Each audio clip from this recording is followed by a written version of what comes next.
Welcome to the Booktopia podcast. I'm Joel, and I'm here with Booktopian Joe Lewin and authors Bruce Pascoe and Vicky Shukuroglou to talk about their book, Loving Country. Thanks so much for joining us, guys.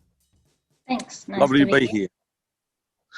It's such a beautiful book. I've been flicking through it this morning, and it's physically beautiful, and the photos are amazing. Tell us a little bit about how this project came together in the first place. So about 2 years ago, we were approached by the publishers to produce this book, but the concept was fairly open. So I guess Bruce and I discussed how we would like to proceed, and our most important, the things that we really wanted to focus on, you know, the key priorities that we wanted to maintain throughout the whole thing. And our ethos, I guess, was the strongest driver. And selected a few places which shifted along the way depending on various circumstances. And from my end, the process basically of the more than the last year has been being on the road and going to different communities and having long yarns and understanding the country, so spending as much time as I could in a place within the time frames that were allowed, and really soaking up a place and photographing, walking, a lot of walking and trips out bush, and I guess trying to show the intimacy of a place and the people and their connection to each other and the place. That's really beautiful. And did you do some of the photography, Vicky? All of the photos are the photos that I made, except for one chapter, the Bruny Island chapter. Yeah. And there's one photo in Bruwarana by Brad, who's a fella from that country, because when I was there, the river was dry, there was very little flow. But he sent me a photo more recently after heavy rain, where you can see the water moving through the traps, which was a beautiful thing, you know, the contrast. Lovely thing to see, yeah. The photographs are beautiful, really, really lovely. Yeah, thank you. Yeah, I just try, I guess, to show the spirit of the place, you know, to really, I love this country, like it's deep in my blood in one way or another, and I feel a lot of love for it. And I try and show that in the images. Absolutely, that really comes across.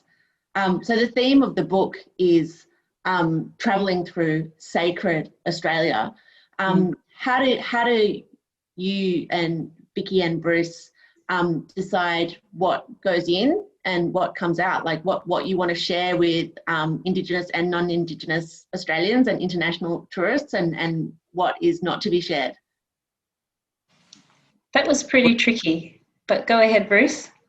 There were some places we wanted to go to and talk about, but it was up to communities who had already organised some tourist opportunities for people, and so we we'd sorted out the places that we really wanted to go to, try to get a balance between places close to cities and in every state as much as we could. And that was how the sorting process took place.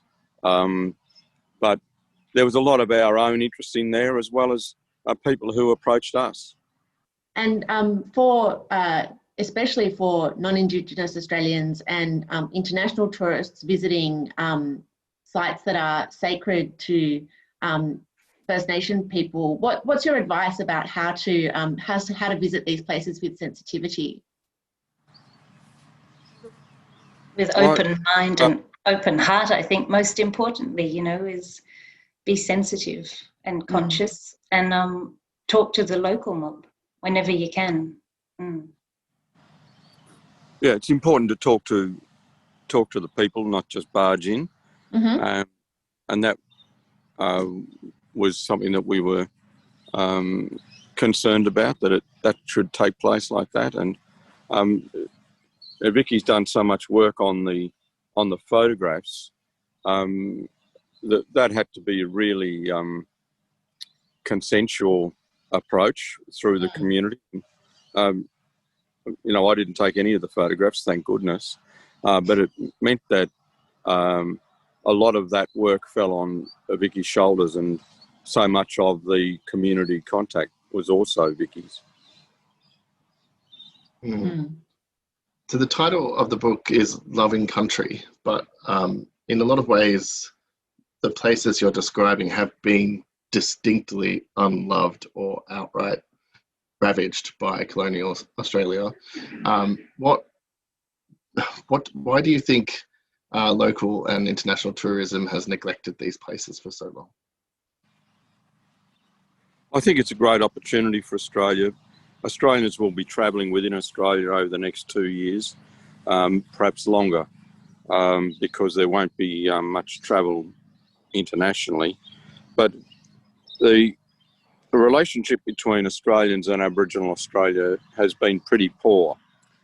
And here's our opportunity to begin a conversation that can be based on understanding, not assumption. And I think that's really important. But, you know, Vicky's opinion would be really good here too. Yeah, I guess in terms of the title, you know, A Guide to Sacred Australia, that tagline is, for me, the whole place is sacred. You know, it's not just if it's a site of significance, because it's all connected. You know, the layers and complexity all feeds into everything. You know, those particular sites with known significance would not be what they are without everything around them and everything further away. And for me, I think one of the most important things is that when people move through country, whether it's in a city or in remote places, we just have a real consciousness for our presence and what it means to the land and the waters. And I think we all have that capacity. It's just a question of sort of waking it up and holding it present and really honouring it. You know, that I think, and that goes for everybody, no matter where you're born, no matter your ancestry, no matter who you are, people can neglect all this. It's not necessarily present and strong just because you're from this country. It's something that all humans need to cultivate. And I think it's one of those things that is really exciting. You know, because we're human, we have those abilities and that great potential, and to connect to each other. Absolutely. And I feel like the structure of the book sort of ties into this, what you're expressing, in the sense that it's not a normal guidebook. This isn't something where you look up to find a hotel room in near a sacred site. It's a loving description, and in some cases a political description of the place. I know, Bruce, in particular, you've had to deal with the fallout from Dark Emu and the political stuff. Was this part of your purpose in working on this book, was to sort of shine some light on these places for that reason? Oh, look, it was part of our purpose, but most of it was written long before Andrew Bolt got involved, you know, trying to divide Australia and Australians. So, you know, that was always our purpose, was to bring people together rather than split them apart. And the thing about Australia right now is that many young non-Indigenous people want this relationship. My generation didn't. You know, that's a generalisation, of course, because there's many, you know, Australians who tried to make that bridge, but politically it was impossible, and socially in many ways impossible. But these are different days with a different population and a different conversation going on. And it's incredibly heartening to talk to young people who come to the farm, for instance, looking for information about growing Australian Aboriginal foods, that it's a vastly different conversation than I've ever had before with my own generation. And so the timing for the book is excellent, I think, but also it's an excellent time for Australia. I think the future will be exciting for us. It won't be without hiccups. It won't be without us bruising each other, because when you're having a discussion about such deep issues, it's inevitable that there will be misunderstandings and there will be some upset. But we have to go through this. Unlike Donald Trump's son, this is not a war. It's a conversation, and conversations have to have give and take. And we're trying to contribute to that conversation. But as you mentioned in the book, with Indigenous Australians being only 3% of Australia's population, that's it sounds like it's a huge weight on people's shoulders to have to carry that burden of having to kind of explain themselves to the rest of Australia. My experience for that is completely different, because all the oldies that I spoke to were so eager to talk and sit down and go out bush and share time, and they really appreciated being heard. You know, I think often it's the voices that we hear really often that might be doing all that talking and might feel like that. Mm-hmm. But all of the oldies, and I spoke to a lot of people, were incredibly grateful just for me sitting and listening to them. You know, and to me, that is incredibly valuable. It is an incredible privilege to be able to sit with someone and listen. I wasn't talking about Aboriginal people. I was talking about non-Aboriginal Australians who have been reticent in this regard. You know, Aboriginal people have been trying to tell this story for a long time. That burden of explanation, though, I think it's common to a lot of minority groups around the world at the moment, with this sort of more increased awareness of social justice. I think it's well worth tourists keeping in mind that they can't just, crash into some site and just expect the local people to explain it to them. And it's Naidoc at the moment. And Naidoc week used to be a time when we'd have a cup of tea on the beach with a few cheese sandwiches and, talk about the past. And now it's absolutely full on. I'm in the middle of it now. And every year the intensity of expectation increases, and it's a good thing. But it does weigh heavily on Aboriginal people because everyone's so busy, once again, trying to meet the expectations and the desires of non-Aboriginal Australia to embrace these ideas. It does put a burden on Aboriginal people, but it's better than there being no burden. Yeah, that's really true. I guess you have now worked on a couple of different books covering these issues, Bruce, and you've now had the opportunity to work with Vicky as well, which must have been really interesting. How did you guys work together once you got involved as well, Bruce? Is that Well, I knew about Vicky's filmmaking, and Vicky's films are of minute details in the landscape, and they're really beautiful, and they show a real understanding of country. Then I became aware that Vicky could also write really well, and so it was an opportunity for an Aboriginal and a non-Aboriginal person to come at these issues differently in different places, and so that's how the collaboration worked. How did you find it, Vicky? Yeah, good. I guess for the most part, it was an incredibly intense time of non-stop work for me. It was an enormous effort in all sorts of ways. And so the emphasis was really inside myself and the connections that I was making for how to proceed really tenderly, I guess. And so conversations with Bruce, you know, we really tried to make sure that the structure of the book was what we wanted it to be, to make sure that, you know, it's a big responsibility in some ways to invite people to places or to have that opening,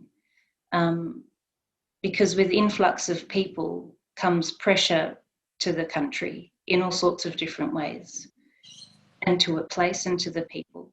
And so we were really conscious of how that might play out.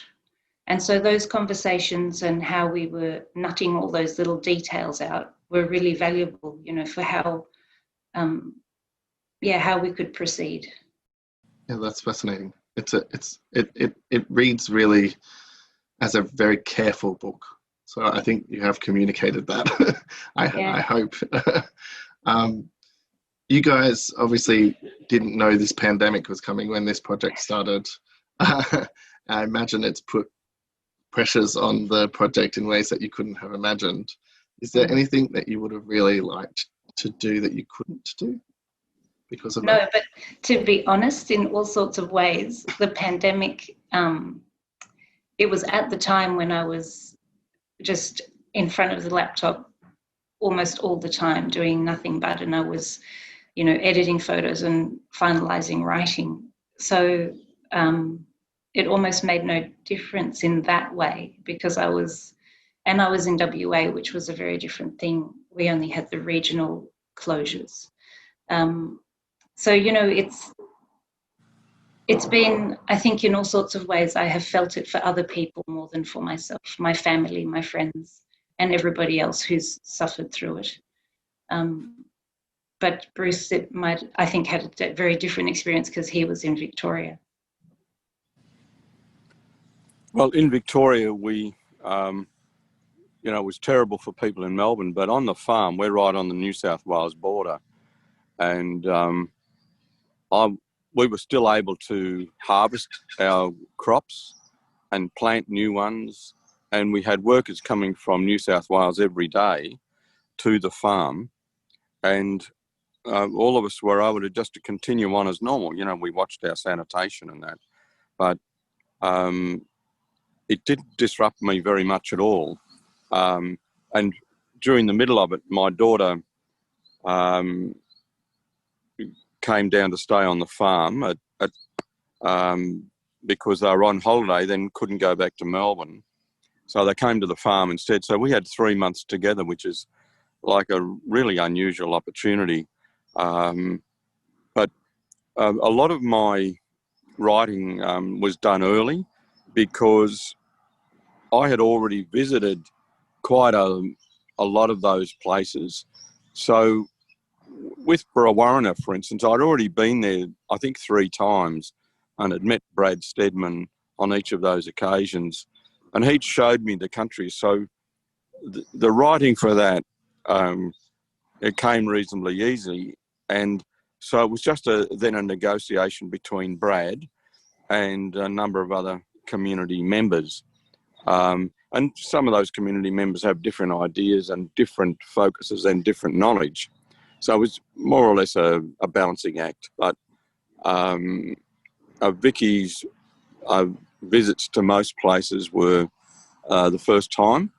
And so that was a lot harder operation than mine. But fortunately for me, I had finished most of my first drafts by the time COVID struck. Mind you, we nearly lost the farm to the fires just before that. But once again, incredibly lucky to get away with that fire with so little damage. But yeah, in general terms,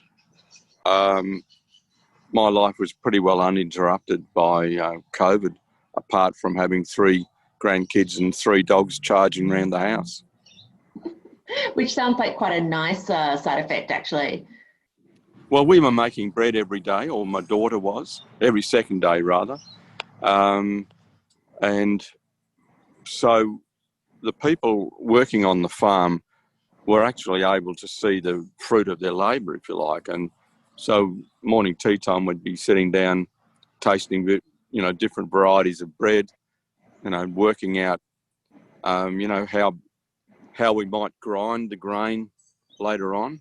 And these are things that, crop up in my stories from time to time in Loving Country, because I think this is going to be a really important part of agriculture. And so I was grateful for, the Yuin people who work on the farm for providing that extra information and hard work. So you mentioned in the book, coming back to the fires, which we heard about in the press, threatened your farm, Bruce. But you talk about in the book some sites and some sacred trees that were needlessly destroyed. You also talk about, of course, the Rio Tinto destruction. What can Australians and tourists do to ensure that these sacred sites are preserved for future generations? Well, we can learn to love them. And we all need to love these trees and to love their stories. And the one that I'm particularly grieving for is Uncle Max's tree that, as a young initiate, he used to sleep in with his grandfather and some of the old uncles. It was big enough for 3 or 4 people to lie down inside. And that tree didn't burn down, it was cut down. And I had been telling National Parks about this tree for some time. They agreed that they would preserve it, but during the aftermath of the fire, it was cut down. And I couldn't get to that tree because the road was closed by, numbers of other fallen trees. But Uncle Max's tree didn't fall down, it was cut down. And it was cut down because it was seen to be dangerous. It's, 100 metres from the highway. It was never going to impede anyone's progress. And it was a kind of, was it an act of ignorance or did bastardry come into play? I don't know. But we, as a nation, we have to do this stuff better. And to do it better, we have to know the stories. And, Vicky's got some sensational stories about these trees because Vicky's got a terrific eye for this and sees them all the time. So Vicky, you would have seen a few more of these in the last 9 or 10 months, I reckon. Yeah, I guess some areas have a lot more than others, which has been interesting. Yeah, and they're not commonly spoken about. Yeah. So tell us a little bit about these trees, Vicky. So the trees that are often manipulated in different ways as signifiers of place or direction, and some of them are spectacular in terms of how they've been grafted and the refinement of that technique, and how their shape really tells another story. There's an area with quite a number of them that is, it's like a magical, it's almost like a surreal place where these trees take on forms that are completely unexpected. Every single tree has aspects that are, it's almost like they defy gravity in the very way that they can grow, and obviously all trees do in terms of how they can manage to hold these great limbs, but great circles above the ground, or twists and turns that are obviously formed for particular reasons, and all the stories within those are unknown or not really spoken about. And so there's, until we all start becoming more familiar, I suppose, or honouring these, they run a real risk of being overlooked or, you know, killed, cut down. And so, and I think that goes for any living thing. It's not just because they're manipulated or not just because they hold particular significance. I think all forests, all trees, all parts, all grasslands are important. And I think for me, that is one of the things that we really need to pay attention to. Not just the things that grab our eye immediately.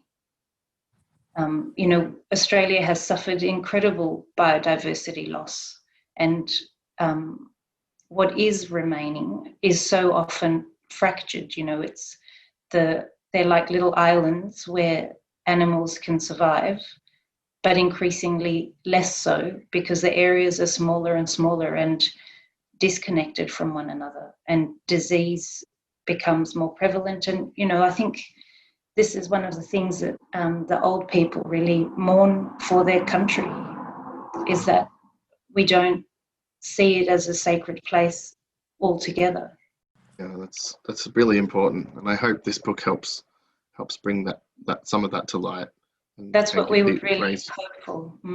Yeah, I feel like there's a sort of Pascoeification of Australian culture that's going on over the last couple of years, where Bruce, you've tackled food and agriculture, which obviously you have a long way to go with, and now this book is tackling tourism, and I feel like there's more to come. Do you have an idea of what area you want to extend into next, or have you got enough on your plate? Well, I think the story of this country is so strong that it was going to tell itself eventually when it got the opportunity. And Vicky and I are just fortunate to be in the right place at the right time to tell that story. So what we need to do is focus on the story and celebrate the story. And yeah, I am working all the time at the moment on writing about an alternative kind of agriculture for this country that doesn't use too much water, that doesn't use fertiliser, doesn't use pesticide.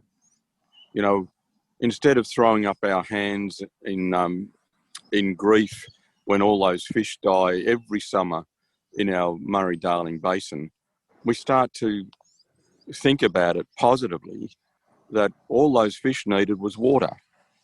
And so we don't talk about environmental flows so that the Liberal Party and National Party can scuttle that debate immediately by talking about the economy. We need to bind the economy to the spirit of country and to honouring the land. And what people in other countries in Europe and America are doing, and China to a lesser extent, is saying that we can look after the environment and make money at the same time, that these things can be innovation, environmental innovation and protection can be a business, and there can be a profit from it. Now, we shouldn't just be talking about profit and loss, but we should be looking at these things and not falling into the trap of just being called a tree hugger. We need to have a strategy for protection as well. And I think the country has that strategy, and we just need to honour it. We need to embrace it. We need to stop being swayed by foresters, for instance, who are at our throats every day so that they can maintain clear felling of forests and exporting wood chips to Japan, and then we receive it back in the same boat coming through our Great Barrier Reef as McDonald's food wrappers. You know, that kind of economy in the world has to end, And there are alternative economies which can be just as profitable, but maybe different people are getting that profit. But business shouldn't be afraid of this environmentalism. It's going to be profitable for business. But, just on the point of clear felling, Vicky and I saw a forest in Victoria, which was an enchanted garden of manipulated trees.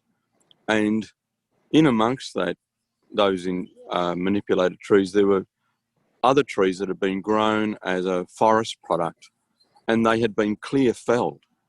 The whole spirit of the place had been assaulted by that clear felling operation. And it was like a deliberate snubbing of the nose at this incredible cultural area, and an insult. The pushing down of the birthing trees in Victoria is an example of it. Those trees, I think importantly, with that place that you're talking about that I took you to in Victoria, I think the really important thing about that place is that those trees have been allowed to remain.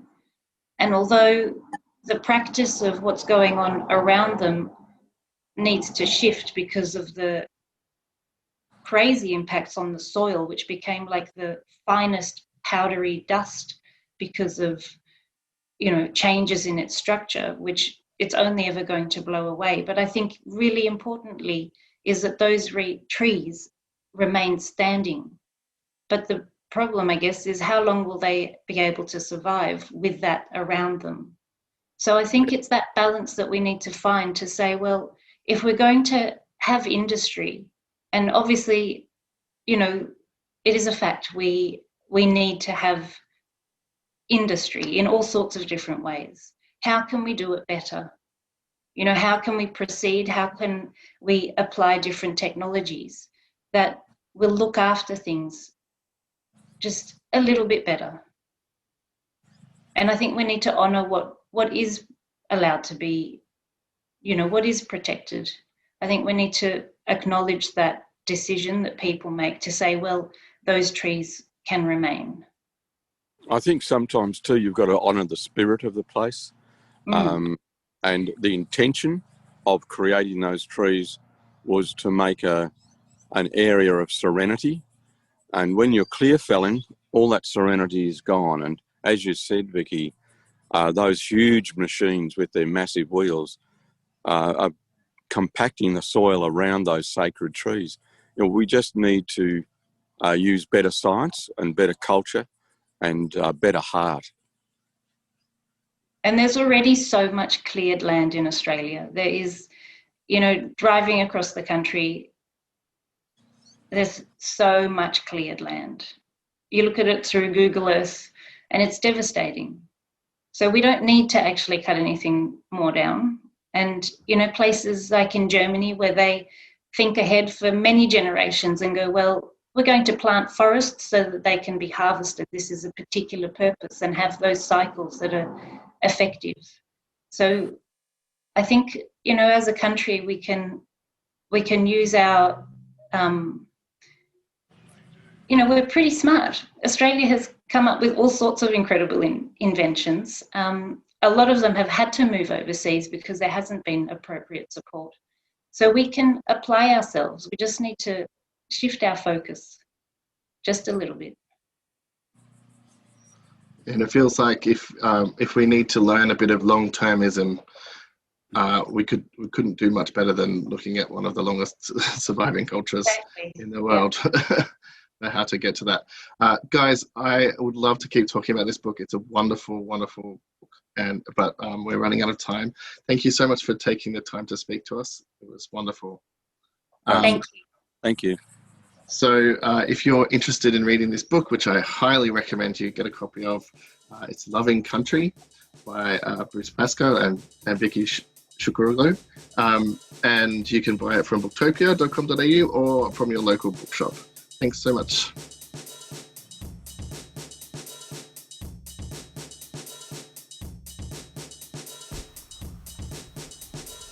Thank you for listening to the Booktopia podcast channel. Don't forget, You can subscribe to us on SoundCloud and iTunes for free and get access to hundreds of author discussions, book analysis pieces and more. Or, if your eyes need a workout, head to Booktopia TV on YouTube. Don't forget, for all books featured in this podcast and for access to a whole bunch of other fun content on our blog, head to Booktopia, Australia's local bookstore, at booktopia.com.au.